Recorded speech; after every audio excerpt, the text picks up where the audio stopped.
마가복음 7장 24절이 되겠습니다. 신약성경 65쪽 마가복음 7장 24절에서 30절까지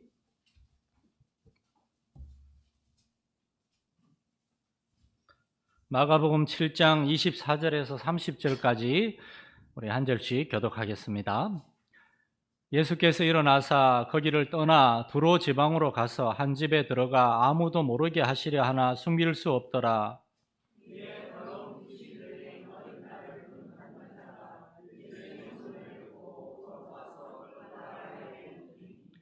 그 여자는 헬라인이요 수로보니게 족속이라 자기 딸에게서 귀신 쫓아내 주시기를 간구하거늘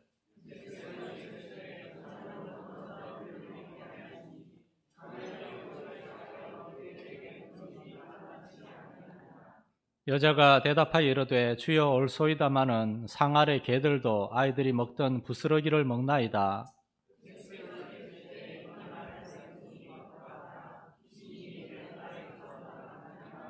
같이 읽겠습니다. 여자가 집에 돌아가 본즉 아이가 침상에 누웠고 귀신이 나갔더라. 아멘. 할렐루야. 귀한 어린이들은 앞에 서 있으면 저도 우리에게 행복인 것 같습니다. 오늘 어린이 어버이주를 맞이해서 예수님을 만난 한 엄마의 간증이라고 오늘 본문에 나오는 이 수로보니게 여인에 대한 역사적인 배경과 성경적인 배경을 토대로 오늘 저는 이야기 설교를 하려고 합니다. 수로보니게 여인의 입장에서 자신이 어떤 상황을, 어떤 삶을 살았으며 어떻게 예수님을 만났으며 어떤 변화를 겪었는지에 대해서 이 여인의 입을 통해서 잠깐 말씀을 드리려고 합니다. 원래 이게 이야기식 설교라고 바로 그냥 나가야 되는데 여러분이 혹시나 이런 설교가 처음이라서 당황하거나 이해를 못하실까 봐 미리 설명을 드리고 이제 이 수로보니게 여인의 간증을 말씀을 통해 전달하도록 하겠습니다. 저는 수로보니게 여자입니다. 수로보니게라는 이 말은 수백 년 전에 지중해를 호령했던 옛 페니키아인의 후손이라는 뜻과 그런데 지금은 로마여에 점령당한 시리아 지역에 살고 있는 사람이라는 뜻을 같이 가진 말입니다. 그리고 제가 사는 두로 지방은 그리스인들의 지배를 받은 적도 있어서 우리는 그리스 헬라어를 사용하고 있어서 헬라인으로도 불립니다. 한마디로 저는 순 짬뽕 족속, 이방인이라는 뜻입니다. 이렇게 제가 수로보니게 사람이면서 동시에 헬라인이라는 사실이 자랑스러운 것은 하나도 없습니다. 페니키아도 사라진 지 오래고 시리아도 로마여에 멸망당했고 헬라 그리스도 로마의 지배를 받고 있기 때문에 저는 그냥 로마의 지배를 받고 있는 패망한 나라의 한 보잘것없는 여자일 뿐입니다. 이 지중해 여러 지역에 퍼져 살고 있는 우리 수로보니게 족속을 비롯한 많은 민족들에게는 공통점이 하나 있는데 남자를 존중하고 여자를 무시한다는 것입니다. 심지어 우리가 믿는 신들도 그랬습니다. 우리 수로보니게 사람들은 오래전부터 가나안 땅에 살면서 바알신과 아세라신을 섬기는데 바알신은 남신이고 주신입니다. 아세라는 여신입니다. 우리 두로 동네에도 마을 중앙에 바알의 큰 사당이 웅장하게 있지만 아세라 여신 사당은 없고 작은 동상이 하나 있을 뿐입니다. 그래서 우리 수로보니게 족속 남자들은 여자를 무시했습니다. 저는 어려서부터 아버지에게 따뜻한 사랑의 말을 들은 적이 없이 자랐고 나이가 차서 부모님이 정해준 한 남자와 결혼을 했으나 나의 남편 된 사람 역시 나를 사랑하거나 존중하지 않는 사람이었습니다. 내 인생은 이렇게 초라하고 아무런 기쁨도 행복도 없는 무의미한 삶이었습니다.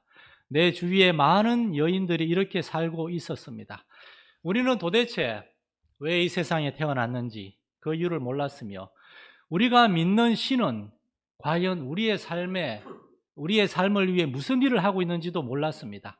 사실 그 전능하고 위대하다고 하는 바알신이 나처럼 가난하고 초라하고 보잘것없는 한 여자에 대해서 관심이나 있는지 그것도 잘 모르겠습니다. 그런데 어느 날 제 인생에 한 줄기 빛이 비추어졌습니다. 바알신이 나에게 사랑스러운 딸을 선물로 주신 것입니다. 사실 딸을 낳았을 때 남편의 실망하는 표정을 보고 마음이 아팠으나 그래도 저는 이 아이를 너무나 사랑했습니다. 저를 꼭 닮은 딸에게 저는 모든 사랑을 쏟아 부으면서 이 아이를 키웠습니다. 때로는 제 딸도 자라서 한 남자에게 시집을 갈 것이고 혹시나 사랑을 받지 못하면서 그저 힘든 일이나 하는 불행한 삶을 살지는 않을까 하는 두려운 마음이 들기도 했으나 그때마다 저는 아니야, 내 딸은 사랑하는 사람을 만나서 나와는 달리 사랑하고 사랑받는 행복한 삶을 살게 될 거야 라고 전능하신 바알신이 내 딸을 축복해 줄 거야 라는 긍정적인 생각을 하려고 애를 썼습니다. 그렇게 저의 딸아이는 예쁘게 자라갔고 저는 매일의 힘들고 피곤한 삶 속에서도 제 딸아이를 볼 때마다 모든 고통을 참아낼 수 있었습니다. 그러나 어느 날 저희의 행복은 무너지고 말았습니다. 집에서 일을 하는데 갑자기 방에서 딸아이가 비명을 지르면서 쓰러졌습니다. 방에 들어가 보니 아이의 맑고 초롱초롱하던 눈은 거의 뒤집혀진 채 아이는 발악을 하기 시작했습니다. 저는 아이를 들쳐업고 마을 중앙에 있는 바알신의 사당에 달려갔습니다.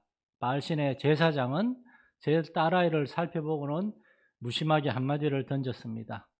더러운 귀신이 들렸군. 바알신에게 제물을 바치고 기다려 보게나. 저는 여전히 버둥대는 딸을 안고 다시 집에 돌아왔습니다. 밤에 남편이 집에 와서 딸아이에 대한 이야기를 듣고는 남편은 아이에 대한 걱정보다는 우리가 무슨 바칠 거리가 있다고 바알신에게 제사를 드린다는 말인가 라면서 화만 냈습니다. 제 인생의 한 줄기 기쁨이었던 아이가 귀신 들려 아프기 시작하면서 제 인생도 서서히 무너지기 시작했습니다. 그러나 저의 행복이 문제가 아니었습니다. 저는 불행해도 상관이 없습니다. 저는 아파도 상관이 없습니다. 차라리 제가 더러운 귀신이 들리고 병에 걸리는 것이 낫겠다는 마음으로 저는 매일같이 딸아이를 안고 바알신의 사당에 찾아갔습니다. 처음에는 양과 염소를 가져다가 바쳤고 나중에 가축을 다 드린 후에는 곡식을 조금씩 가져다가 바치기 시작했습니다. 그렇게 몇 년이 지나는 동안 아이의 상태는 더 심해져만 갔고 우리 집안은 풍지박산이 나기 시작했습니다. 어느 날 밤 여전히 귀신에 씌어서 음식도 제대로 못 먹고 발버둥을 치는 딸아이를 붙들고 남편을 기다리고 있는데 아이 아빠는 집에 오지 않았습니다. 그 다음 날도 그렇게 남편은 저희 모녀를 버리고 떠났습니다. 그런데 저는 아무렇지도 않았습니다. 남편이 있으나 없으나 저의 고통의 크기는 전혀 달라진 것이 없기 때문입니다. 남편은 저를 사랑하지 않고 저를 위해서 해준 것이 없다는 생각만 들었습니다. 저는 누구도 의지할 데가 없는 가운데 딸아이를 끌어안고 우리 수로보니게 족속이 숭배해온 바알신의 이름을 부르며 간절히 기도했습니다. 바알이여 응답하소서, 바알이여 응답하소서, 바알이여 나를 불쌍히 여기소서, 바알이여 내 딸을 고쳐주소서. 그러나 아무 듣는 이도 없고 아무 돌아보는 이도 없었습니다. 그렇게 매일매일의 고통스러운 날이 여러 날 지나다 보니 이제는 고통이 일상이 되어버려서 더 힘든 것도 느껴지지 않았고 여기서 무언가 나아질 수 있을 것이라는 아무런 희망도 갖지 못한 채 저는 살아있는 것이 아니라 그저 하루하루 숨을 쉬고 있을 뿐이었습니다. 그 어떤 사람도 그 전능하다는 바알신도 저희 모녀를 거들떠보지 않았습니다. 그러던 어느 날 남쪽 나라 이스라엘 사람들이 사는 갈릴리 지역으로부터 놀랍고 신기한 소문이 들려왔습니다. 우리 이방인들을 개처럼 무시하고 멸시하는 그 이스라엘 사람들의 동네에 한 젊은 선생이 나타나서 그들이 믿는 신 여호와 하나님에 대한 말씀을 전하고 거기다가 더해서 병들고 귀신 들린 사람들을 고쳐주기도 한다는 소식이었습니다. 그 이야기를 들은 순간 저도 모르게 벌떡 일어나고 말았습니다. 그리고 방 한가운데 여전히 귀신에 사로잡혀 버둥거리고 있는 딸아이를 바라보았습니다. 침을 질질 흘리면서 알아들을 수 없는 신음소리를 내고 귀신 들린 이후로 제대로 먹지도 못해서 점점 야위어가는 제 딸을 바라보았습니다. 내 인생의 하나뿐인 기쁨이고 소망이고 내 삶의 이유가 되어준 내 딸이 더럽고 악한 귀신 때문에 그 생명이 점점 꺼져가고 있는 것을 지켜보면서, 그런데 우리 민족이 수천 년 동안 믿고 섬겨왔던 바알신은 나를 위해, 내 딸을 위해 아무것도 하지 않는 이 현실을 생각하면서 저는 저 자신도 모르게 어느 순간 이렇게 중얼거리기 시작했습니다. 유대인의 하나님이여, 이 초라하고 보잘것없는 저와 저의 딸아이를 당신은 알고 있습니까? 유대인들이 말하는 대로 당신이 정말 이 세상과 이 세상 모든 사람들의 생명의 주인이라면 당신은 우리를 알 것입니다. 그러므로 당신이 참으로 온 세상에 참된 신이라면 저희 모녀를 기억하시고 그 유대인의 선생님을 저희에게 보내주십시오. 우리는 그 사람에게 갈 수가 없습니다. 동쪽 끝에 한 작은 나라의 속담에 지푸라기로도 잡는다라는 말이 있다고 하는데 저는 그런 심정으로 애타게 우리 신 바알이 아니라 유대인의 하나님께 부르짖었습니다. 왜냐하면 저는 병들어 있는 딸아이를 데리고 남쪽 50km 거리에 있는 그 유대인의 동네에 갈 수가 없었기 때문입니다. 게다가 저와 같은 이방인을 멸시하는 유대인의 동네에 저는 들어갈 수가 없었기 때문입니다.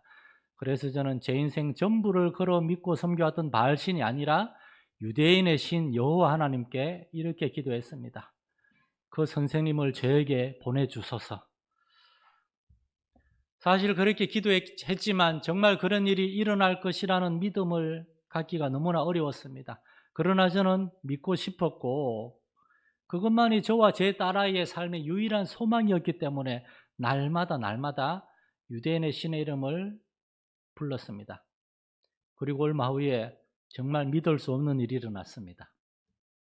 우리 옆집 아주머니가 저 남쪽 유대인의 동네에서 나사렛 예수라는 젊은 랍비, 젊은 선생이 이곳 두로 지방에 왔다는 것입니다. 저는 그 유대인의 선생이 왜 이곳 이방인의 동네에 온 것인지 이유를 알 수가 없습니다. 그런데 그 갈릴리의 젊은 랍비가 우리 동네에 두로에 왔다는 것입니다. 저는 벌떡 일어나서 제 딸아이의 손을 붙잡고 이렇게 말했습니다. 내 딸아 조금만 기다려다오. 나는 이제 나가서 온 두로 지방을 다 뒤져서라도 그 유대인 선생을 만날 거란다. 그리고 그에게 너를 살려달라고 기도할 거란다. 그래, 나는 바알신이 아니라 그 유대인의 신에게 부탁할 거란다. 그리고 저는 나와서 온 동네를 뒤지기 시작했습니다. 오래지 않아서 갈릴리에서 온 예수라는 젊은 랍비가 머물고 있는 집을 찾게 되었고 저는 그 집의 대문 앞에서 주저했습니다. 무슨 말을 할지, 그가 나를 만나주기도 할지 몰랐기 때문에 저는 두려웠습니다. 그러나 귀신이 들려서 집에서 죽어가고 있는 제 딸아이를 생각할 때 저는 그 문을 열 수가 있었습니다. 집 방 안에는 전부 남자들만 있었습니다. 불쾌한 표정으로 저를 바라보는 그 남자들 한가운데 젊은 남자가 비스듬히 앉아 있었는데 저는 그분이 바로 그 선생님이라는 것을 알 수가 있었습니다. 다른 사람들 모두 저를 불쾌하게 이상하게 바라보고 있었지만 그 젊은 선생님은 다정하게 저를 지켜보았습니다. 저는 그분 앞으로 달려가서 그 발 아래에 엎드렸습니다. 그리고 생각하기를 아마도 이분의 제자들로 생각되는 주변 남자들이 저를 뜯어말리고 집 밖으로 내칠 것이다. 그렇게 짐작하고 어떻게든 끌려나가지 않으리라 단단히 마음먹고 설사 주먹질과 발길질을 당해도 끝까지 버티리라 마음먹고 엎드려 있었습니다. 그런데 아무도 저를 말리지 않았습니다. 그 사람들은 우악스럽게 저를 끌어내지도 않았습니다. 그분의 제자들은 그냥 가만히 저를 보고만 있었습니다. 왜냐하면 그들의 선생이 저를 가만히 보고 있었기 때문입니다. 그분은 이방 여인인 제가 그분 가까이에 가서 엎드렸으나 다른 유대인들이 하는 것처럼 저를 피하지도 않았고 저에게 저주의 말을 퍼붓지도 않았고 그냥 가만히 저를 보고만 있었습니다. 도저히 말도 안 되는 생각이지만 저는 마치 그분이 저를 알고 있는 것처럼 생각되었습니다. 그분이 마치 저를 기다리기라도 한 것처럼 그런 생각까지 들었습니다. 저는 용기를 내서 말을 했습니다. 지난 수년 동안 바알신의 사당에 가서 외쳤던 그 말을 내가 잘 알지도 못하는 유대인의 신을 믿고 가르치는 젊은 선생님 앞에서 다시 쏟아놓았습니다. 선생님, 제 딸이 귀신 들렸습니다. 제 딸에게서 귀신을 쫓아내 주십시오. 저는 저의 초라하고 보잘것없는 인생에서 다른 어떤 축복이나 행복도 바라지 않았습니다. 오직 제 딸아이가 귀신에게서 벗어나서 생명을 얻게 되는 것, 그것 하나가 저의 유일한 소망이었습니다. 정말 그랬습니다. 저는 다른 어떤 것도 원하지 않았습니다. 저라는 사람은 이방인의 땅에서 이방인의 딸로 태어나서 우상을 섬기다가 죽게 될 무가치하고 보잘것없는 한 여인에 불과하고 저는 아무렇게 되어도 상관없으니 제 딸, 제 불쌍한 딸은 살기를 원했습니다. 저는 그렇게 그 선생님에게 애원했습니다. 그런데 그 선생님은 조용하지만 냉정하게 이렇게 대답했습니다. 너는 이방인이다. 나는 먼저 나의 자녀인 유대인들을 축복하고 그들을 배불리 먹일 것이다. 자녀에게 줄 축복을 개에게 줄 수는 없다. 저는 제 귀를 의심했습니다. 그 점잖게 생긴 분의 입에서 나온 냉정한 말을 듣고 제 마음은 쪼그라들었습니다. 너무 부끄럽고 너무 잔인했고 너무 괴로웠습니다. 내가 잘못 온 것인가? 저분도 다른 유대인들과 똑같은 사람인가? 그러나 제 딸아이의 생명과 인생을 생각할 때 저는 다시 이렇게 말했습니다. 주여 옳습니다. 저는 개와 같은 보잘것없는 이방인입니다. 그러나 상 아래 개들도 상 위의 음식은 아닐지라도 상 밑으로 떨어지는 부스러기는 먹을 수 있지 않습니까? 그 부스러기, 그 먹다 남은 부스러기 은혜라도 베풀어 주소서. 제발 내 딸을 살려주소서. 신기하게도 저는 화가 나지 않았고 기분이 상하지도 않았고 불쾌하지도 않았고 자존심이 상하지도 않았습니다.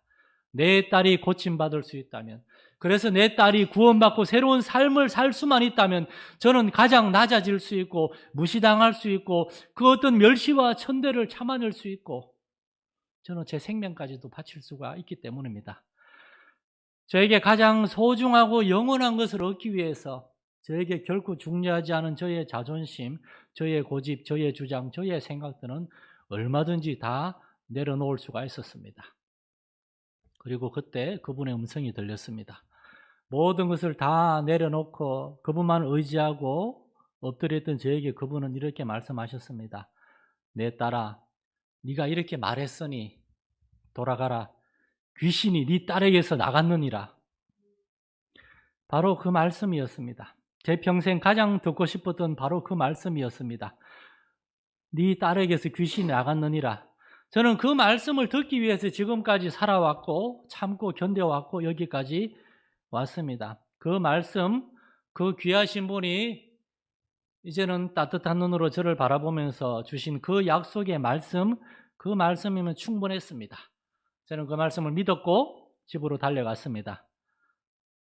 집문을 열고 들어가는데 방에서 늘 들리던 딸아이의 비명소리나 혹은 신음소리도 들리지 않았습니다.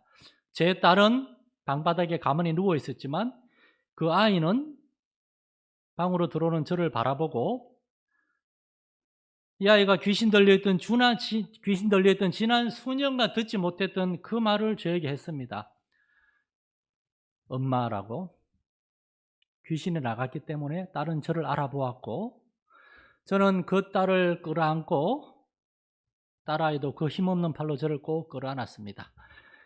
네 딸아이에게서 귀신이 나갔다라고 그분이 말씀하신 바로 그 순간 제 딸아이가 고침을 받았다는 것을 저는 깨닫게 되었습니다. 그리고 또한 저는 얼마 전 제가 이렇게 딸아이를 안고 내 종족이 수천 년간 숭배해왔던 바알신이 아니라 저 남쪽 나라 유대인의 신 여호와께 내가 울면서 기도했던 그 기도가 갑자기 기억이 났습니다. 유대인의 하나님이여, 당신이 정말 창조주이시고 전능한 참 하나님이라면 그 젊은 선생을 우리에게로 보내주십시오. 그리고 놀랍게 그분이 정말 우리 동네에 왔다는 것을 저는 알 수가 있었습니다. 그리고 저는 그 유대인의 하나님이 정말 그 선생님을 유대인의 하나님이 저와 제 딸을 알고 있고 저와 제 딸의 생명을 구원해 주기를 원했고 그래서 그 유대인의 선생님을 저에게 보내주셨다는 것을 저는 믿게 되었습니다. 저는 이제 귀신에게서 자유를 얻은 제 딸아이에게 그 놀라운 하나님에 대해서, 참된 하나님에 대해서 이야기해 줄 것이며, 그리고 그 하나님이 우리 모녀에게 보내준 그 귀한 종에 대해서 이야기해 줄 것입니다. 우리 모녀는 여전히 가난했으나 이제 더 이상 불행하지 않습니다. 우리는 참된 하나님을 알게 되었고, 그리고 그분에게서 구원받았고, 이제 그분이 우리를 도와주시는 분이라는 사실을 알게 되었기 때문입니다. 간증은 여기까지고요. 사랑하는 성도 여러분, 우리 예수님은 제자들과 함께 갈릴리를 떠나서 두로 지방에 들어오셨습니다. 그리고 그곳에서 이 이방 여인, 수로보니게 여인을 만나시고 그 여인의 딸에게서 귀신을 쫓아내 주신 이 한 가지 일을 한 다음에 두로를 떠나서 갈릴리로 돌아가셨습니다. 예수님은 오직 이 여인을 만나기 위해서 여기까지 오신 것입니다. 여러분이 여러분의 자녀들을 위해서, 그리고 부모님을 위해서 정말 기도하신다면 하나님은 반드시 그 기도를 들으심을 믿으시기 바랍니다. 기도하겠습니다. 살아계신 하나님 아버지, 수로보니게 여인은 하나님을 믿는 하나님의 자녀도 백성도 아니었습니다. 하나님과 전혀 상관없는 이방 여인이었습니다. 그러나 그의 딸에 귀신 들리고 그들이 구원을 얻어야만 했을 때 하나님은 이 여인과 그 딸을 위해서 하나님의 아들을 보내주셨습니다. 이것이 하나님이 하시는 일인 줄 믿습니다. 하나님은 우리에게 아들을 보내주시는 분이십니다. 그리고 우리가 기도할 때에 하나님은 우리가 사랑하는 우리의 가족들에게도 그 아들을 보내주실 것이며, 하나님의 놀라운 성령의 역사하심으로 그들은 하나님을 알게 될 것이며 하나님의 아들을 영접하게 될 것이며 마침내 이 놀라운 구원의 은혜를 받게 될 줄 믿습니다. 그러므로 우리도 이러한 하나님을 신뢰함으로 기도하게 하여 주옵소서. 하나님께 간절히, 참으로 우리가 사랑하는 사람을 위해서 간절히 기도할 수 있는 우리 성도들 되게 하여 주옵소서. 우리 주 예수님의 이름으로 기도드립니다.